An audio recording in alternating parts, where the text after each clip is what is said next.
Assalamualaikum warahmatullahi wabarakatuh. Di sini saya Sylvia Komalasari akan menjelaskan mengenai konsep dasar pembelajaran. Hakikat belajar. Belajar adalah suatu proses atau upaya yang dilakukan setiap individu untuk mendapatkan perubahan tingkah laku, baik dalam bentuk pengetahuan, keterampilan, sikap, dan nilai positif sebagai suatu pengalaman dari berbagai materi yang telah dipelajari. Konsep belajar merupakan suatu sistem atau proses perencanaan belajar yang ditunjukkan kepada pembelajaran supaya mencapai hasil yang maksimal. Landasan pendidikan dan pembelajaran. Yang pertama, landasan filosofis. Landasan ini berkaitan dengan makna atau hakikat dari pendidikan yang berusaha menelaah masalah-masalah pokok dalam pendidikan. Yang kedua, landasan psikologis. Pendidikan selalu melibatkan aspek kejiwaan manusia.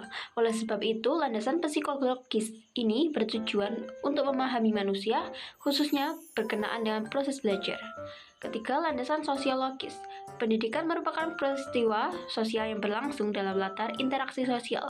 Dikatakan demikian karena pendidikan tidak dapat dilepaskan dari upaya dan proses saling mempengaruhi antar individu yang terlibat di dalamnya. Konsep dasar mengajar. Yang pertama, persiapan. Tahap persiapan berkaitan dengan mempersiapkan peserta didik untuk belajar. Tanpa itu, pembelajaran akan lambat dan bahkan dapat berhenti. Persiapan yang matang yang sesuai dengan karakteristik kebutuhan, materi, metode, pendekatan, lingkungan, serta kemampuan guru maka akan menghasilkan pembelajaran yang optimal. Penyampaian.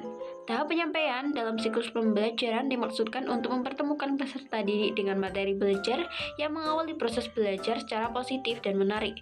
Tahap penyampaian dalam belajar bukan hanya sesuatu yang dilakukan fasilitator, melainkan sesuatu yang secara aktif melibatkan peserta didik dalam menciptakan pengetahuan di setiap langkahnya. Latihan. Tanpa pelatihan atau integrasi merupakan intisari accelerated learning, pembelajaran yang dipercepat.